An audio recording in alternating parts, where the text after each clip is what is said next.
The tide hit and broke. Lyra's first volley was merciless. 3 arrows in a fan at kissing distance.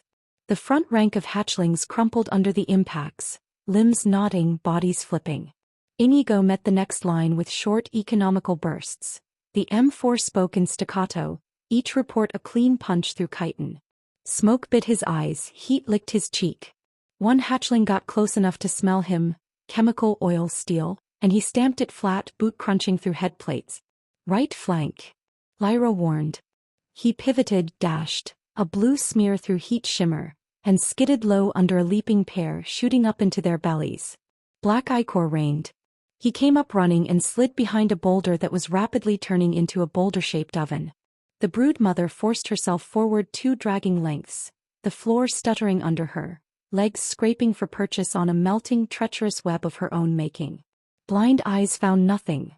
The ruined eye wells bled slow and thick. She oriented by heat and vibration now, and both told her the same thing. Kill the bright, loud pain in the room. Inigo above you. Lyra's voice cut clean through the noise. He looked up. A hatchling bigger than the rest, armored like a captain's spider, dropped from an upper strand, angle straight for his face. He went backward in a no-step lean, felt the air of its fangs on his nose, and fired from the hip up its throat. The thing shook, thumped onto his boots, jerked twice and stilled. Thanks, he said breathless. Don't die, she shot back. Working on it. The room's geometry changed again. A load-bearing sheet of silk overhead flashed to vapor. A tongue of sealing stone broke loose and fell like a guillotine. The brood mother staggered, took the hit across her back plates. Cracks spidered fittingly across the carapace. She answered with a spit fan, wild, wide, a tantrum cut loose. Acid hissed everywhere. A droplet caught Lyra's bracer and smoked. She ripped the leather off with her teeth and flung it. Eyes on the seam, she said, pointing with arrow tip to the head-neck gap now studded with her shaft. It's widening. Good, Inigo said. We'll make it a door. He scanned fast. His last incendiary was gone. He had 2 flashbangs left, but the queen was beyond blind. Light and sound were just pain now, not impairment. The rope he'd used was slag. The torches they'd brought burned low on the floor, more grease than flame. But the oil the guild had cached. In the shack, he said. Barrels. Lyra understood mid-sentence. We don't have time to fetch. Don't need to. He jerked his chin toward the secondary tunnel barely visible through the heat haze, where the miners had dragged supply casks before they died. Against the wall, half swallowed in silk, he saw them, 4 squat shapes with iron bungs. He dashed. The world stuttered as the enchantment grabbed hard. He ricocheted off a tilt of broken floor, skated through a curtain of heat like a ghost through a veil, and arrived chest-first into a snarl of half-melted silk. He tore at it with gloved hands, grabbed the nearest barrel and heaved. It stuck, he swore. He heaved again, muscles shuddering. A hatchling hit his back. Claws skittered on his vest. He slammed its head into the wall and smashed his elbow into its face twice, then shoved the barrel free and rolled it along the floor. It wobbled, then caught momentum, heading toward the brood mother like a beer keg of doom. Lyra, he shouted. He saw it, got the line instantly. She drew an arrow and kissed it with the torch's last ember, the fletching lighting like a dry leaf. The arrow tip burned, a comet bead. She fired low. The shot rang off the barrel's iron bung, sparks and flames spitting, but the seal didn't crack. Again. Inigo yelled, shoving a second barrel free. He launched it with a kick. The queen began to move back. Instinct for depth, for nest, for tight confines, but the melted silk made every movement a slide. She turned the wrong way once, hitting a wall, and a leg got stuck in a gummy rope. The second barrel bumped the first. Both bumped her abdomen. She felt heat, she spat, missed, she screamed, found nothing. Lyra's second arrow hit the bung square. The plug popped. A gout of oil splashed over the abdomen, viscous, shining, running into seams and spinneret wreckage. Light, Inigo said. Lyra didn't answer. She simply snagged her torch off the ground, spun it to feed oxygen, and snapped her arm, an underhand throw that would have shamed any juggler. The torch bounced off a rear plate, then slithered down into the oil wash. Fire bloomed like a flower. The front rank of hatchlings panicked as the sudden heat wave rolled over them. Some fled, some stuck, some turned on reflex to the brightest thing, Lyra, and died in a triple volley for their trouble. Inigo wove in front of those who slipped past, a blur, a hand, a muzzle, a kick, a burst. He fired until the bolt locked back on an empty mag and the click-click told him cold truth. Out, he said, voice flat. Lyra fired 2 more, then murmured, "For arrows left. Make them worth songs." "I always do." The brood mother screamed and rolled, trying to smother the fire on her abdomen, which made it worse. Oil spread, flame spread, silk behind her caught, and suddenly the entire back third of the queen was a torch. She spun blindly, legs threshing, walls cracking. The seam at her neck yawned. "Now," Inigo said, and there was nothing light in him now. He went low and fast and hard, a blue streak that became a man at the last step. He leaped, not as high as before, not as showy. Just high enough to catch the back lip of her head plate. His fingers found a purchase, burned, he ignored it. He used all the fire, smoke, rage and weight in the room like a lever and wrenched. The arrow Lyra had planted at the seam snapped. The seam opened more. "Lyra." He didn't hesitate. She ran 3 steps and jumped to a half-collapsed stone rib, boots skidding. She put her last heavy arrow on the string. She drew until her shoulders shook. She sighted the tangled junction, open, ugly, and let go. The arrow flew, kissed smoke and vanished into meat. The brood mother convulsed so hard the whole cave flinched. Inigo lost his grip, slid down her scorched plate, hit the ground on his shoulder, rolled, came up and did the stupidest thing he'd done all day. He tackled the queen. He went for the mandibles. He put both hands on one and shoved it aside. He bit down. Jagged keratin punched through the sleeve of his jacket into his forearm. Pain lightning to his brain, he screamed but kept pushing. He could feel the hinge beneath the flesh, feel where it wanted to move and where it didn't. "Break," he snarled through teeth. Lyra, breath-tearing, dug in again. He saw it. Inigo tiny against that thing, hands on a nightmare's mouth like a fool and a hero. She didn't have arrows. She had herself. She leaped down, rolled under a flailing leg, came up beside the mandible and slammed her bow like a pry bar into the other hinge. She braced feet and pushed. Something gave. The mandible snapped outward with a wet crack. The queen screamed all the sound she had left. Inigo ripped his bleeding arm free, planted a knee on her mouth, and with his other hand drew his sidearm, a compact handgun he rarely used.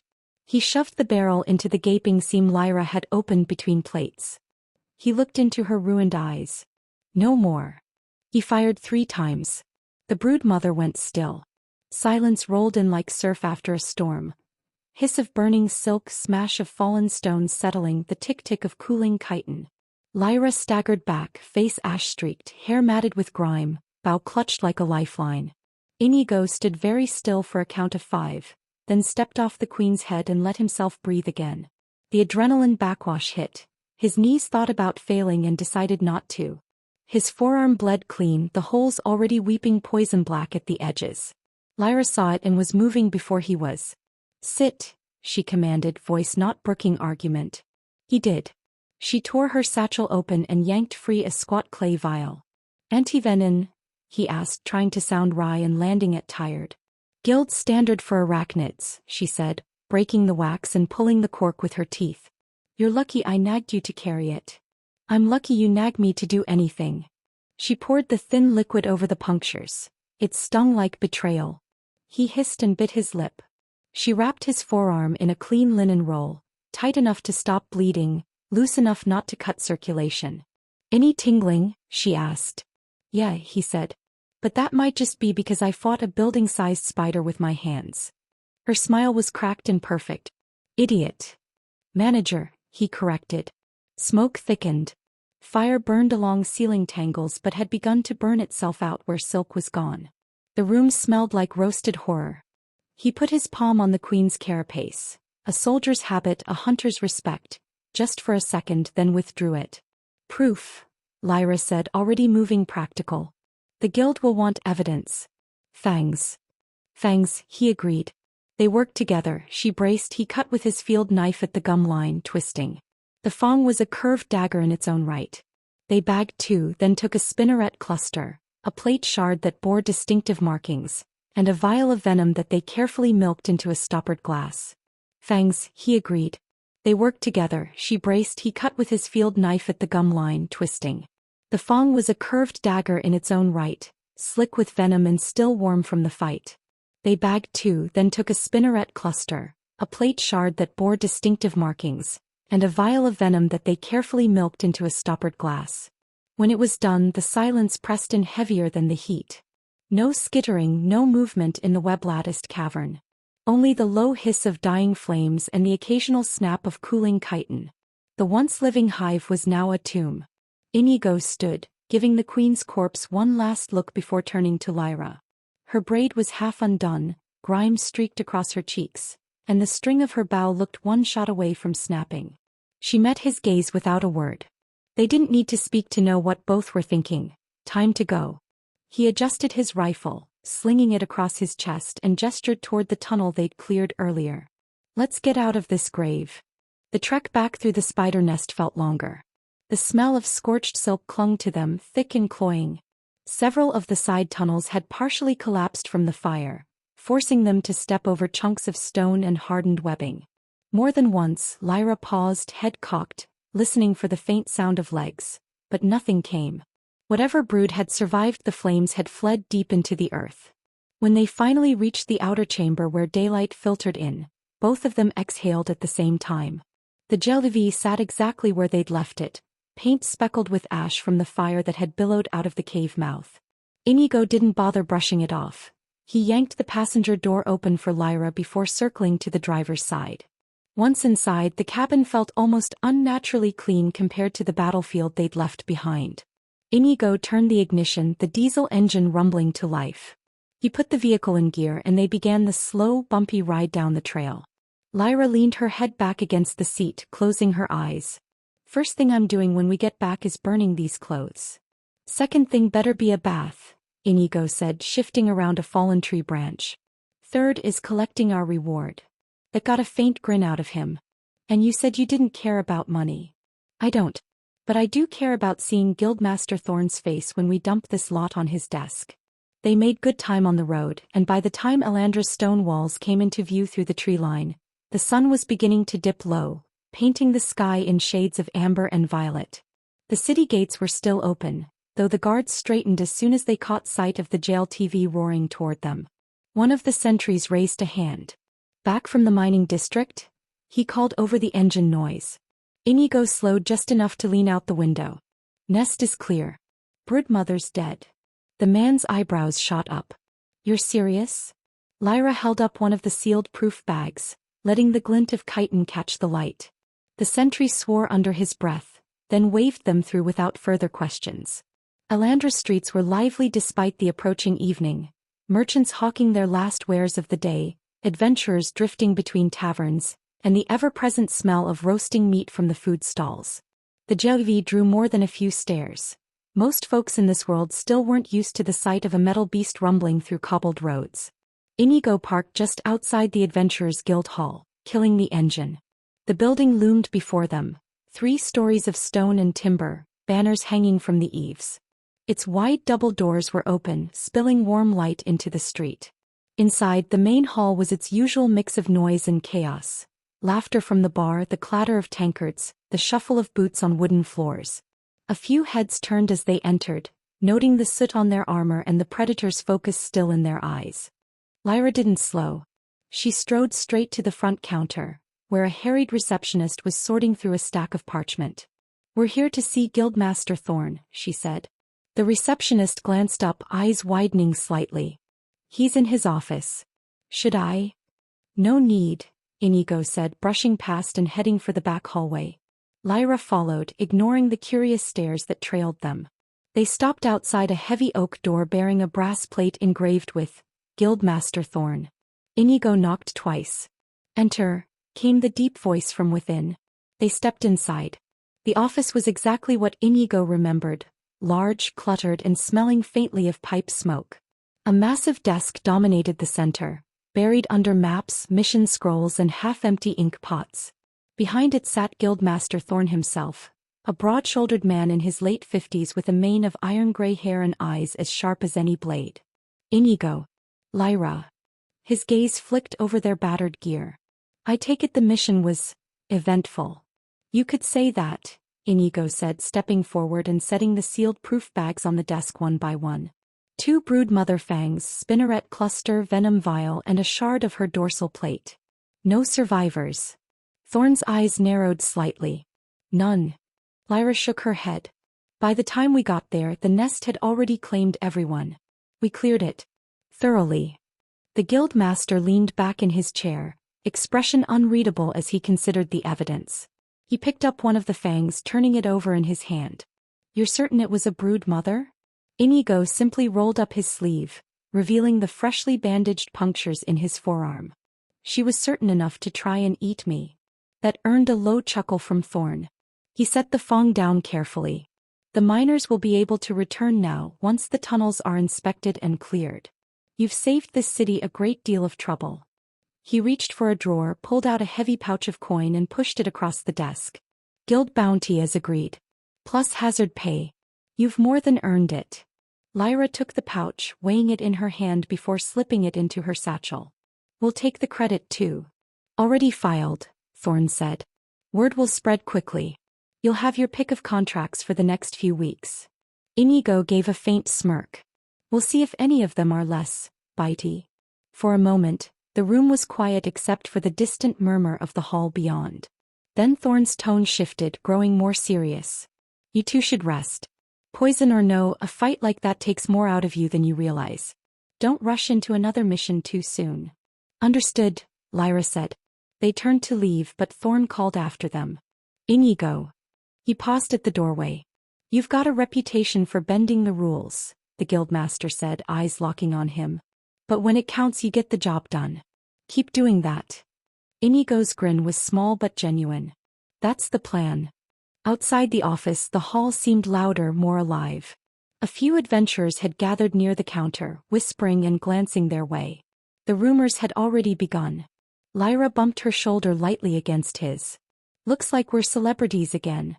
Enjoy it while it lasts, he said, pushing the door open to the street. Tomorrow, someone else will slay a dragon and steal the spotlight. Then we'll just have to top them, she replied with a smirk. They climbed back into the JLTV, the weight of the day settling in their muscles.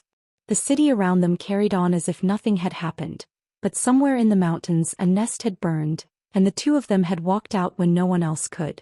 And that, Inigo thought as he started the engine, was enough. The day after McCronald's triumphant reopening, the shop was quiet. No sizzling patties, no clatter of trays, no cheerful hum of customers swapping stories over burgers and fries. The front windows were still shuttered, sunlight slipping in only through the side gaps. The air inside was cooler than usual, scented faintly of yesterday's cooking oil. Inigo was in the kitchen early, sleeves rolled up, apron already dusted with flour. A sack of fresh poultry sat on the counter beside him, wrapped in butcher paper from the morning market. He untied it, revealing cuts of chicken, drumsticks, thighs, wings, pink and ready for something new. Lyra leaned against the counter opposite him, coffee mug in hand. She was dressed in her usual tunic and pants, no apron yet, hair loosely tied back. We already have a line for tomorrow, she said, sipping. Why are we making things harder on ourselves? Because, Inigo replied, taking a drumstick and holding it up like an artifact. Burgers and fries are great, but you know what people in my world would fight over? Fried chicken. Golden, crispy, juicy fried chicken. Lyra smirked. We already fry potatoes. How different can it be? Very, Inigo said, grinning. Potatoes don't try to stay raw in the middle or turn into leather if you mess up. Maddie stepped through the back door, carrying a small crate of eggs.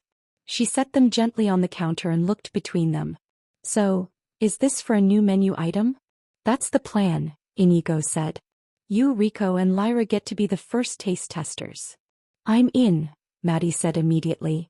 Rico, who had been sweeping the dining area, popped his head through the service window. If it's food, I'll try anything. Good, Inigo said, clapping his hands. First we prep. Lyra, you're on flour and seasoning. Maddie, egg wash. Rico, keep the counter clear and help with cleanup. This is going to get messy. Lyra set her mug down with a sigh, but there was a glint of curiosity in her eyes. What goes in the seasoning? Inigo opened a small leather pouch and began pulling out jars. Salt, pepper, paprika, garlic powder, crushed dried herbs he'd found in the local market. In my world, the exact mix is a trade secret, but I'll make my own version.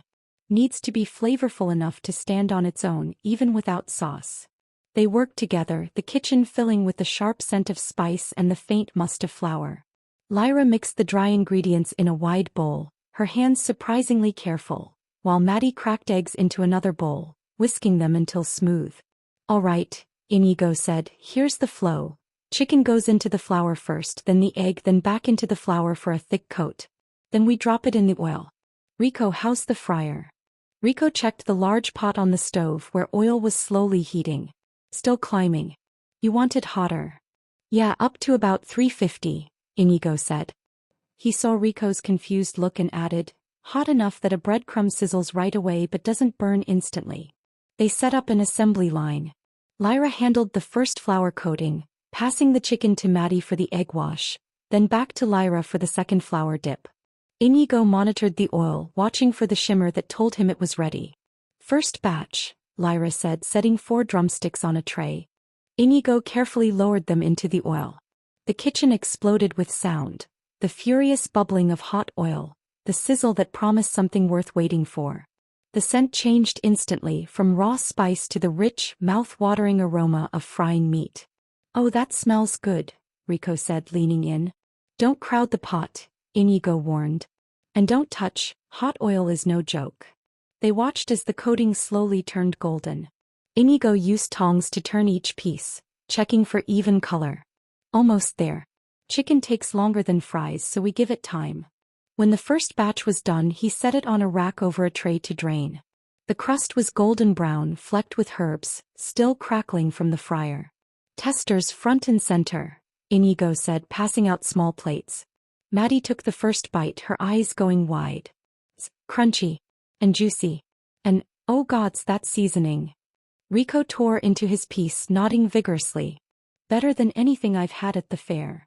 Lyra took her bite more slowly, then set the drumstick down. This, she said, is dangerous. Inigo grinned. Dangerous good? Dangerous like, people might stop ordering burgers if this is on the menu. That's why we balance it, Inigo said, already prepping the next batch. Fried chicken meals on certain days only. Keeps demand high, keeps it special. They ran through more chicken, adjusting the seasoning slightly with each batch. More paprika, less salt, a touch more garlic. By the 4th round, Inigo was satisfied. This is it, he said, setting down a plate of perfectly fried pieces. The McDonald's Golden Fry Special. Served with fries, of course. Fries with fried chicken? Rico asked. Absolutely, Inigo said. In my world, that's half the point. They kept cooking until the chicken was gone, the kitchen now hazy with the lingering smell of oil and spice. When the last plate was cleared, the 4 of them sat at one of the tables in the empty dining area, eating the leftovers. I can see it now, Maddie said between bites. People lining up before opening just like yesterday. Then we'll need to advertise, Lyra said, wiping her hands. Not just a sign, something that makes people talk. Inigo leaned back thinking. A special chalkboard out front. Maybe a little slogan. Crispy, juicy, only on fried day. That's awful, Lyra said, but she was smiling. Rico snorted. I'd still come in for it. As they cleaned up, Inigo wrote down the final recipe in a small notebook. Measurements, cooking time, everything. He tucked it into his apron pocket like a treasure. When the kitchen was spotless again, he gathered them near the counter. All right, team. Tomorrow we roll out burgers and fries as usual. The day after, we debut the fried chicken. Small batches, first come first served. Maddie and Rico exchanged excited looks. Lyra just crossed her arms, pretending to be unimpressed. Let's hope your chicken's as good under pressure as it was today. It will be, Inigo said confidently. As they left for the evening, locking up the shop, the scent of fried chicken still clung to the air. Inigo knew that smell alone would be enough to pull people in off the street. And when they took that first bite, McDonald's would no longer be just the place for burgers and fries. It would be the place for fried chicken too. The morning air carried the faint chill of the season, but McDonald's kitchen was already warm. Inigo stood behind the prep counter, tying the last knot on his apron while Maddie checked the chicken supply. 2 sacks sat on the counter, their paper wrapping slightly damp from the ice packs inside. 2 full batches, Maddie said. If we run out, we run out. No refills until tomorrow. That's the point, Inigo replied, checking the fryer oil. Scarcity builds hype. We sell out, they talk about it. Lyra leaned against the doorway from the dining area, arms crossed. She'd shown up early, bow slung over her shoulder, not because she needed it for work, but because she never went anywhere without it. You sure about this? If it's too good, they'll riot when we close the doors. Inigo smirked. Then we'll just give them something to look forward to. By the time they flipped the sign to open, the street outside was already busy. Word from yesterday's whispers had spread. Some came for the burgers they'd fallen in love with on reopening day. Others came for the rumored new item. Rico, stationed at the register, greeted the first customer with his usual enthusiasm. Morning. Burgers and fries as always, or are you here for the special? The man glanced at the chalkboard sign Inigo had set out front. Today only, the golden fry special. Crispy, juicy, served with fries. Special, the man said without hesitation. Rico punched the order in, calling back, 1 golden fry. Inigo was already at the fryer, the first pieces sizzling in the oil. The kitchen filled with that irresistible smell, spiced batter, hot oil, and the promise of crunch. Maddie stood beside him, working the assembly line just like their test run. Lyra, surprisingly, had taken to coating the chicken with an efficiency that almost made her look like she'd been working in a kitchen her whole life. The first plate went out within minutes. 2 drumsticks, a heap of golden fries, and a small cup of tangy dipping sauce Inigo had improvised that morning. The customer's first bite was met with silence. Then a muffled, "Oh." Another bite, and the man's brows lifted like he'd found buried treasure. By the time he left, the plate was spotless. From there, word of mouth did its job. The line grew. People peeked through the windows, catching the scent and craning to see what others were eating. A group of teenagers who'd come in for burgers switched their orders after seeing the next table's meal. A pair of older women ordered 1 plate to share, only to go back to the counter for 2 more. This is getting intense, Rico muttered between orders. We're going to run out in an hour. That's the idea, Inigo said, though his tone was half-focused, eyes on the fryer. Keep it moving. No rush on the burgers. Priority is the special until we sell out. Lyra slid another coated drumstick onto the tray. You know, she said, if you keep this up, we might need a bigger fryer. Inigo laughed. If this becomes a regular thing, maybe. The flow of customers didn't slow.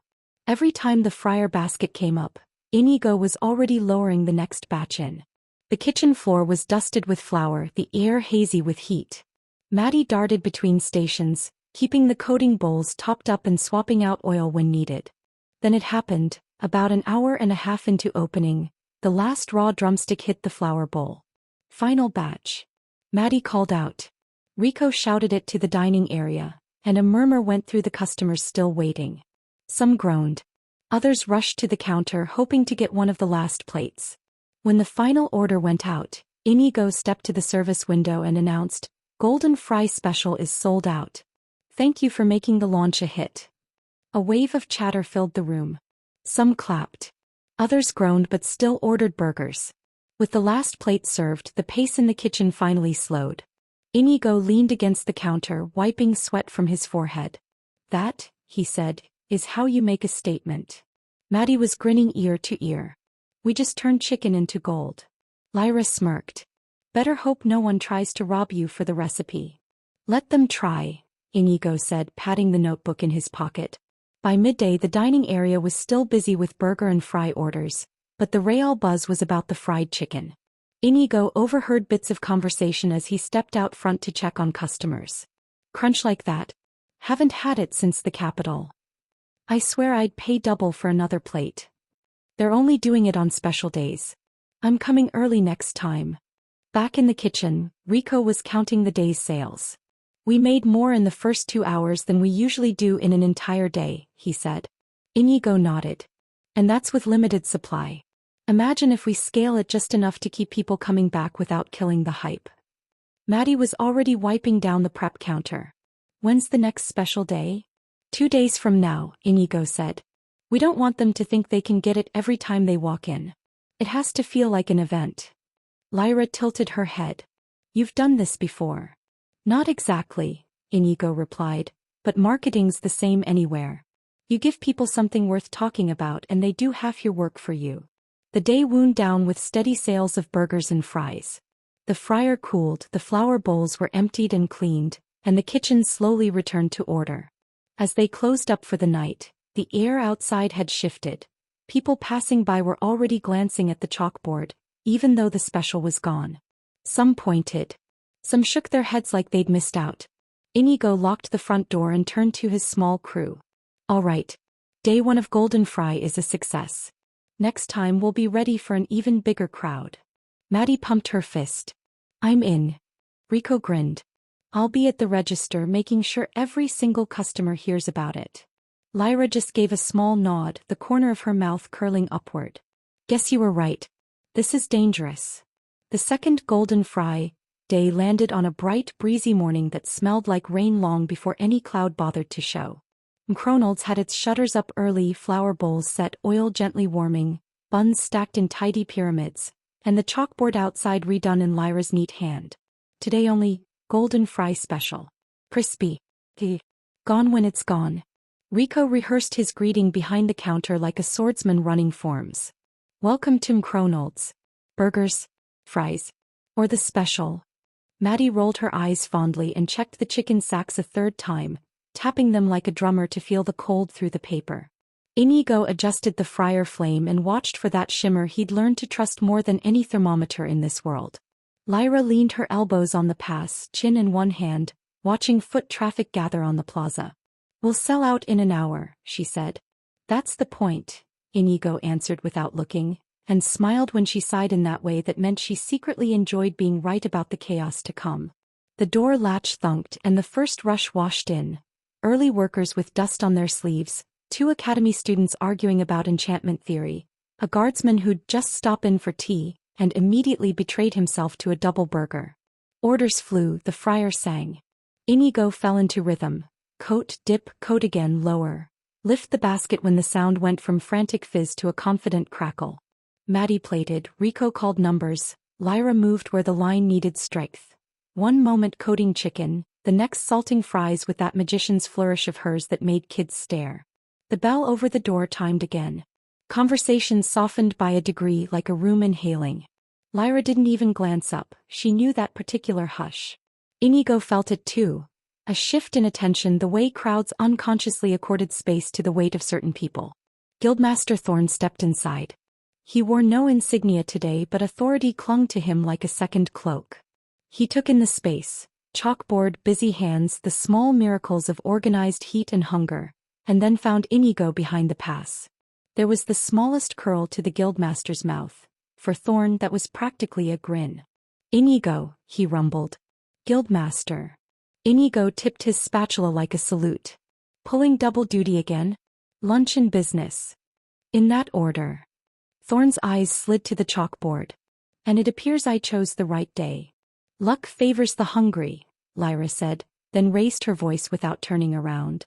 Rico, Guildmaster Thorn's order goes through as listed and paid. No house nonsense.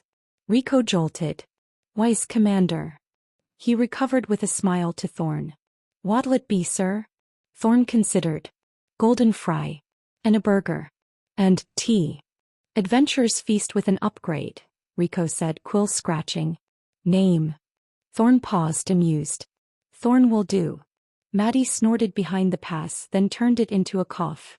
Inigo pretended not to hear and slid into motion. 2 drumsticks into the oil, a burger down on the flat iron, buns to the little oven slot for a kiss of warmth. Lyra salted a fresh harvest of fries, shook them twice and tapped the tray twice on the counter in that odd little ritual she'd invented. For consistency, she'd said. No one questioned it anymore. 10 minutes later, Thorn's tray landed on a corner table near the window. 2 golden drumsticks still murmuring heat, a neat hill of fries, a classic burger wrapped and steaming, and a stone cup of sweet tea. He took a bite of chicken first. The Guildmaster didn't do theatrics, not even for food, but he had tells. He ate, set the drumstick down, sat back as if to weigh it, and then went for a second bite with the steady inevitability of a man who had already decided. He didn't speak until 1 drumstick remained. Then, with the gravity of a verdict, You're going to make enemies with this. Only the hungry kind, Inigo said from the pass, plating the next order. Thorn glanced around the room, gaze catching on the packed bench by the window, the kids sharing a plate in the corner, the academy mages arguing quietly over whether crispness was a function of oil temperature or flour ratio. Inigo fought a smile. The answer was both. He ate the burger too slower, appreciating the construction, the balance of salt and fat and the brightness of the sliced pickled greens Maddie had insisted they add. When he finished, he folded the wrapper cleanly and dabbed the corner of his mouth with a napkin he produced from nowhere, as if he carried the guild's order with him even into lunch. You've done well, he said simply. Alandra needed this. You mean a place to eat that isn't a tavern brawl waiting to happen? Lyra said. That, Thorn allowed, and something people can be happy about that has nothing to do with a monster dying. He rose then, not quite done with the tray. There were still a handful of fries left, and he took them with him like talismans as he drifted to the counter where Rico was ringing up a trio of students. The guild master waited until Rico finished, then set his tea down and indicated, with the slightest angle of his head, that it was time for a quieter word. Inigo caught the look. Maddie, you've got fry duty for 3 minutes. Lyra. I'll run the pass, she said, already stepping in. They moved to the little prep alcove behind the register. A sliver of space no bigger than a closet, walled by shelves of paper, a spare keg of sweet tea and a little window that breathed the plaza's cool air. Thorn didn't sit. Neither did Inigo. First, Thorn said, the vestige of lunch in his voice softening the edges, the food is excellent. A breath. Second, I wouldn't be here in person if this were not important.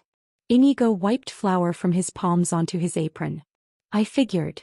I'll not spill details in your shop. You've earned your piece where you can find it. Thorn's gaze flicked to the line, to Lyra's hands moving with swift economy, to Maddie looking almost joyful amid the steam. And you've built something that holds the city together in small ways. That matters. Inigo waited. Thorn continued, voice lower. Come by my office at first bell tomorrow. I'll brief you both then. It isn't the Lord of Destruction, but it isn't nothing. It will require speed, discretion, and the kind of thinking you don't find on a contract board. Inigo exhaled through his nose. We just finished turning chicken into gold, Thorn. You can have the rest of today, the guildmaster said, not unkindly. He set a small sealed envelope on the shelf between sacks of paper. The seal bore the guild sigil, wax pressed deep. This contains your formal summons and a travel chit, covers supplies you might need before departure. Don't open it here. Because you know Lyra would read it aloud to the entire room if she smelled trouble. Thorn's mouth twitched. Because I know you would make a face I would rather the staff not see.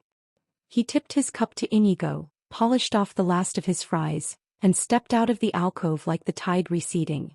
Back at the pass, Lyra met Inigo's eyes between orders. He gave her the smallest nod.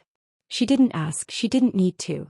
Her mouth tightened, and then she turned and salted another batch like nothing had shifted. The lunch rushed thin to a simmer. A trio of guild pages came in on break and split a single order of fries 3 ways, arguing about who'd carry messages to the North Road. A street bard set up outside and played a jaunty tune that had nothing to do with McCronald's and yet somehow sold 3 extra sodas. Around mid-afternoon, a pair of city guards stopped by to check on permits, and walked out with burgers in hand, satisfaction and grease equally evident. By 3 the special was long gone and Rico hung the little sign. Sold out. Golden fry returns soon. A cheer rose from outside anyway, like people applauding a performance after the curtain had already fallen. They cleaned. Oil drained, pans scrubbed, spent flour taken out to the alley for the stray chickens that sometimes roamed there. Maddie hummed under her breath, some traveling song from the docks, and Rico counted the till with a reverence that made Inigo absurdly proud. Only when the last table was wiped and the lamps turned low did Lyra slide onto the front bench and pat the space beside her. Inigo sat, the day finally settling into his bones. Thorn, she asked. Tomorrow. First bell. He tapped the shelf behind the counter with his knuckles. They both knew the envelope was tucked there, pretending to be just another supply order. Lyra rested her forearms on her knees. You want to open it tonight? I do. But you won't. I won't. They let the quiet gather, the din of the plaza fading as merchants packed their carts and families headed home. Somewhere down the lane, a kettle drum thudded once, twice, calling the shift change at the city watch.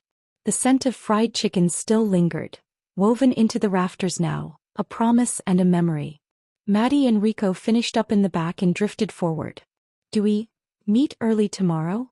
Rico asked, trying for casual and landing at hopeful. "For the morning rush?" "Not too early," Inigo said. "We'll prep as usual. Then Lyra and I have to step out. You two can handle the lunch shift without us." "Without?" Rico's eyes went wide, then narrowed with determination. "We can do it." Maddie nodded, jaw set. "We've got this place. Go do whatever it is you two do." Lyra's smile was wry. "Kill spiders. Stop cults. Start rumors." She stood, clapped Maddie's shoulder and flicked a crumb off Rico's sleeve. "We'll be back before the fryer cools." They locked the door. Outside, the plaza glowed in the last peach light, and the McDonald's sign creaked softly in the breeze. Red letters, bright promise. As they walked home, Inigo's hand brushed the outline of the envelope in his apron pocket. He didn't need to open it to know the shape of what was inside. Coordinates or directions, a time, a note of urgency phrased like a request and felt like an order. The world had a way of finding them even when they hid in flour and fire and the small goodness of feeding people. "Another mission," Lyra said, not quite a question. "Seems so. Think it will wait until after breakfast?" "It will wait until after breakfast," he said, with the stubbornness of a man who had decided some rituals were worth guarding like treasure. Psylocke. Then Thorn. Lyra's shoulder bumped his. "Deal." They turned the corner toward home, the city breathing easy around them, the taste of salt and spice and a day well won still in their mouths. Inside the quiet kitchen, Inigo set the envelope on the counter and left it there, untouched. He washed his hands, set rice to soak for morning, and looked at Lyra over the rim of a chipped cup. "Tomorrow," he said. She lifted her cup in a small toast. "Tomorrow." The smell of garlic fried rice drifted through the apartment before the first bell rang across Alandra. Inigo had been up since dawn, rice drained and drying in a shallow bowl, garlic sweating gently in oil until the edges just blushed. He tipped the grains into the pan and worked them with a wooden spatula, scattering the rice so each grain caught the heat, the hiss and pop as familiar as the fryer at McDonald's. Comforting. Grounding. Steam curled from the kettle. 2 chipped cups waited. Tea for Lyra, bitter coffee for him, dark as the cast iron pan. He cracked 2 eggs with one hand, let them frill at the edges, then slid them over the rice and folded the yolks in, streaks of gold marbling the white. A handful of chopped scallions, a clatter of plates, and the most important pre-mission ritual in 2 worlds was almost complete. Lyra emerged from the washroom braided and battle-ready. Light leather vest, sleeves rolled, bow already strung, quiver worn loose enough to run, tight enough to keep fletching from snagging door frames. She took in the table and smirked. "You're spoiling me. You eat like a bird if I don't," Inigo said, setting a plate in front of her. "And Thorn's not getting me before I've had my Psylocke." "It's not a real mission until we're fed," she conceded, dropping into her chair. "It's not a real day until we're fed," he countered, and they both let that be the law of the kitchen. They ate unhurried, the city stirring beyond the shutters, vendors calling in the plaza, wagon wheels starting their day-long groan over cobbles, gulls heckling each other from the river quarter. The first bell belonged to people like them, the ones who preferred to move before the streets clogged and the world remembered its to-do list.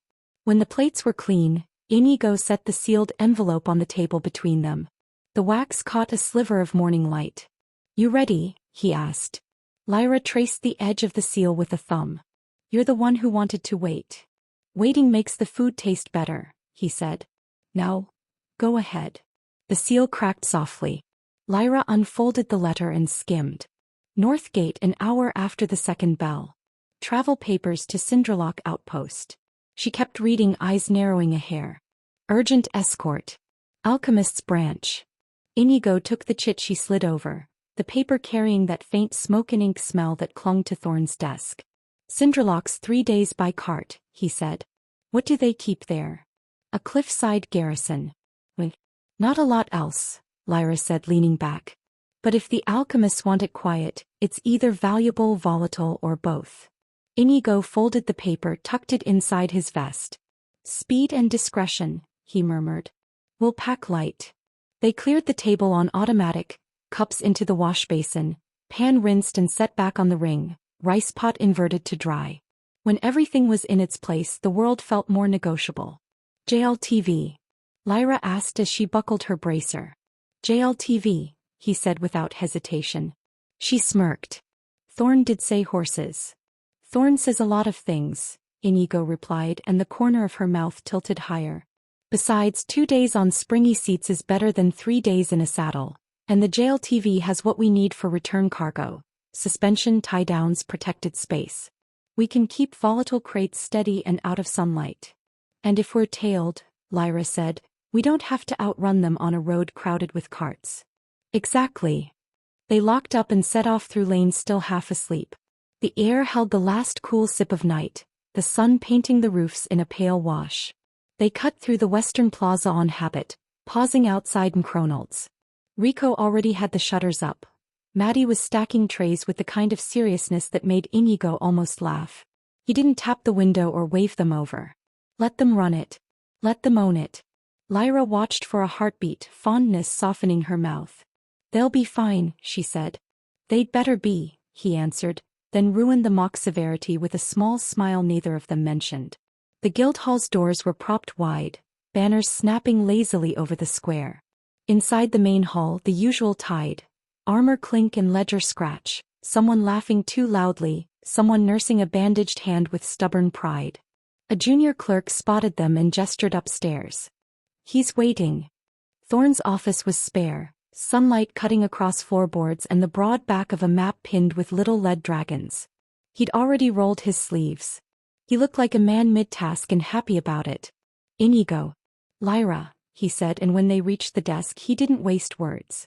3 nights ago, partial collapse in the alchemy wing at Cinderlock, he said, tapping a red ink point near a cliff line. Vault's compromised. No casualties. They've retrieved what they can. One vault is still sealed, unstable materials. They'll breach it by the time you arrive.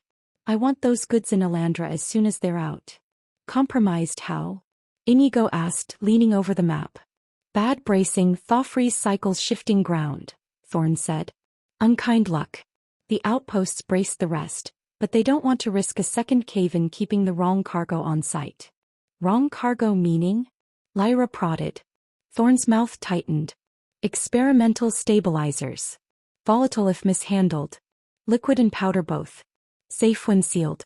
Consider them vipers in jars. Noted, Inigo said. We're meeting their breaching team, taking custody, coming home fast. Yes, Thorn said. You'll attract attention if word's leaked that the outpost is moving sensitive goods. I'm not crying ambush, but opportunists breed like weeds. Smugglers, scavengers. People who like to profit from other people's bad days. Horses. Lyra asked out of habit. Horses, Thorn said, then paused. He knew them. Or whatever contraption you prefer outside the city walls, as long as you don't panic the guard at the gate. Noted, Inigo said again, straight-faced. We'll keep our contraptions polite. Thorn slid a pouch across the desk. Travel stipend. Feed supplies. You leave at the second bell. Inigo weighed the pouch, then tucked it into his belt. Why us? Because couriers deliver, Thorn said, and you too notice. Also, the alchemists requested you. That was new. Lyra's brows rose. Us by name.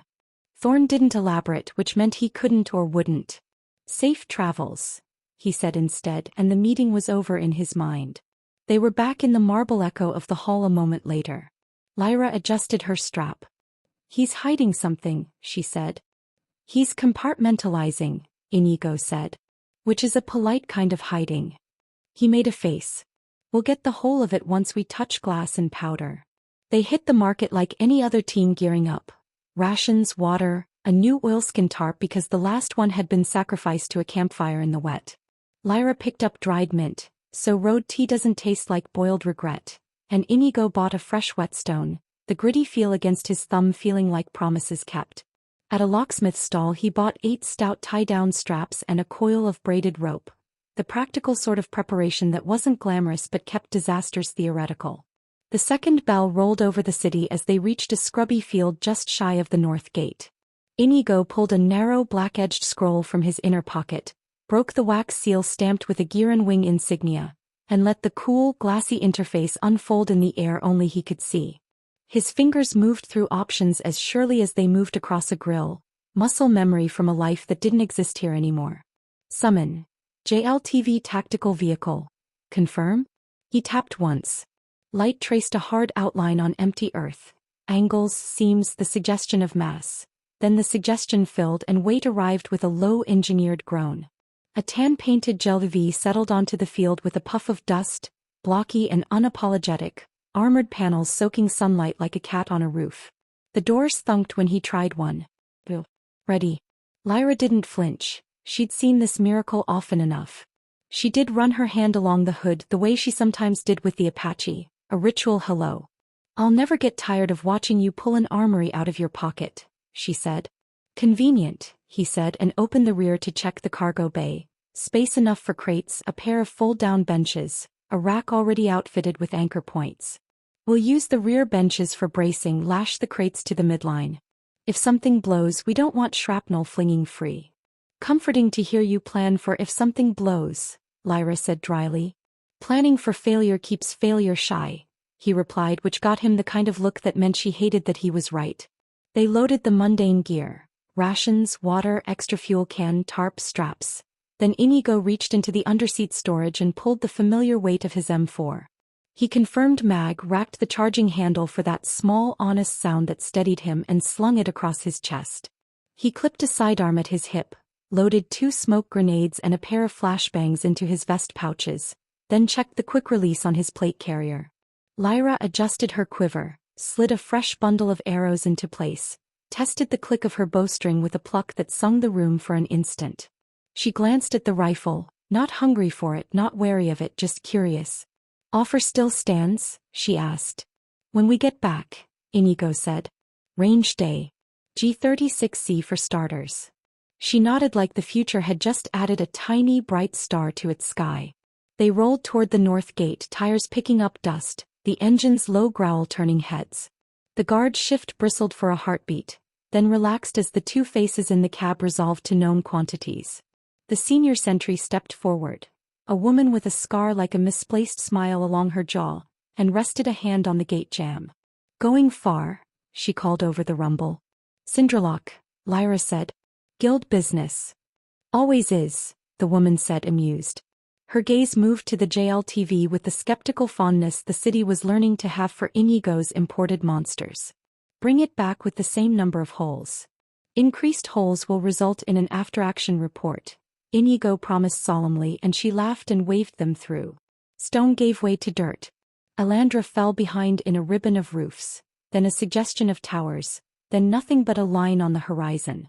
The road unfurled in clean brown and the kind of pale gold that made Inigo think of mornings in other lives. Pavement heat, hazy cities. But the JLTV's cab was all here now. The hum through the frame, Lyra's elbow on the open window ledge. The map on the dash weighted with a smooth river stone. Lyra folded her legs under her for a minute, watching fields move past. "If the alchemists asked for us by name," she said, "someone in their branch knows you from more than rumors. Or wants to watch the foreigner test their glassware," Inigo said. "That too." They drove. The sun climbed. The world ripened with heat. Farmers walked fence lines. A pair of shepherd boys tried to race them along a low stone wall and lasted all of 6 seconds before collapsing in laughter. Twice, caravans gave them a wide berth without being asked. The JLTV wasn't just fast. It announced itself like a herald with a loud voice and expensive clothes. They took lunch under a wind-bent ash, heat shimmering off the hood. Lyra chewed a strip of dried meat and watched a hawk spiral high above the road. "We could make the South Ridge by dusk," she said. "Sleep on the pass. Reach Cinderlock by noon tomorrow." "Unless the pass is washed out," Inigo said. "Or unless we find a reason not to take the obvious road." He checked the map, then the horizon, mind running a quiet calculus of time versus exposure. "We'll stick to the road until Fork Hollow. After that, we can cut along the farm track that parallels the ridge. Less traffic. Fewer eyes. And if someone's watching the ridge instead? In which case," he said, We'll be glad we can go off-road. They drove again, shadows stretching thin behind scrub and stones. The land began to change by degrees, the kind of thing you only noticed if you were looking. Hummocks of old glacial moraine rose, the dirt took on a gray-green cast, the air a hint of salt that didn't belong so far inland. The first uplift of hills threw long, cool shade across the road. Lyra set a hand against the window frame and watched the mountains grow. Thorn kept one thing back, she said at last. He always does, Inigo said. No, I mean one thing more than usual, she said. He pressed fast. He rarely presses fast unless someone's nervous. Inigo considered that, then nodded once. Then someone's nervous, either at Cinderlock or at the guild. Alchemists, Lyra said and made a face. The Alchemist Guild was useful, brilliant, occasionally insufferable. If they're nervous, the thing in that vault either breaks loud or breaks quiet and spreads. Let's not let it break, Inigo said mildly. They reached Fork Hollow with the sun just beginning to lean. The village was a scatter of slate roofs around a creek so clean you could drink straight from the current. Children were killing an afternoon by daring each other to jump from the mill dam. Inigo idled long enough to buy a jug of fresh water and toss a copper to the oldest kid who'd had the sense to warn them about a broken bridge brace 2 miles north. The JLTV bumped across the creek on the fords and climbed a rutted track that stitched the first ridge like a scar. Quiet, Lyra said not happily. Too quiet. Inigo asked. I don't know. Just the kind of quiet that suggests either luck or design. Then we keep it luck, he said and eased the vehicle down to a lower gear as the grade steepened. They pulled off before sunset on a shelf of rock that had a view worth a painting. The plains behind, the second ridge ahead, the sky doing its slow blue to honey fade. Lyra set a tiny cook pot on a fold-out rack and made tea with the mint she'd insisted on. It tasted like green and apology. Inigo did a walk-around of the vehicle, checking tires, lugs, the spare fuel jerrycan's strap. He tightened one lash, grunted satisfied, and came back to find Lyra polishing an arrowhead with the edge of her sleeve. Bet you 10 silver something goes wrong, she said, picking up their earlier joke like they hadn't left it hours ago. You think I carry that much cash on me after opening a restaurant? He said deadpan. She tilted her head. Put it on my tab. He sipped tea and let the warmth go all the way down. The wind came up as evening took the light, cool and clean, carrying the distant rush of water from somewhere in the rocks. They slept in the back, benches folded down, tarp rigged to break the breeze. Inigo drifted off to the sound of Lyra's breathing and the JLTV's metal clicking as it cooled. Dawn they were rolling again, the world etched in silver, the engine's first growl startling a half-dozen grouse into flight. The second ridge fell away to reveal the high road that ran like a knife along the mountain's flank. It carried them toward a ribbon of darker stone ahead, where the cliff carved itself into terraces and finally into walls. Cinderlock appeared without flourish, a fortress grown from rock rather than set upon it. Low outer walls layered like a mason's dream, slit windows punching shadow into pale stone, a squat tower with prayer flags tearing themselves thin in the wind. The place had the look of a squat man with wide hips, hard to push over, hard to ignore. Inigo brought the JLTV to a respectful crawl as they approached the gate. A horn blew once, short and surprised. Then the gates opened a crack and a man with a clipboard stepped through that crack with the confidence of someone whose clipboard outranked swords. Guild escort, he called over the engine. Alandra, Lyra said lifting the chit. Lyra and Inigo. We're here for your unstable disaster. The man's mouth twitched. You want the north yard. Commander's waiting. And, that carriage, does it breathe fire also? Only on special occasions, Inigo said. The gate widened. The JLTV rolled inside to a courtyard that smelled of cool stone, old oil, and the faint medicinal bite of alchemy. Men and women in gray trim coats moved with purpose toward a doorway blackened at the edges. The alchemy wing. A woman with cropped hair and a band of copper stitched into her sleeve met them halfway, eyes taking in the vehicle, the weapons, the way Lyra's gaze weighed exits with a hunter's habit. You're late, she said. We're early, Inigo corrected, glancing at the sun. You just didn't sleep. He snorted, not unkind. Fair enough. I'm Commander VS. Your vault is breached. Your cargo is staged. And your clock, she added, looking toward the wind, is already ticking. Lyra's hand found the door handle. Then let's move. And they did, shoulders squared, breath steady, the jail TV idling behind like a loyal beast as the two of them followed Commander VS toward the black-edged door and whatever the alchemist had decided couldn't stay in the dark any longer.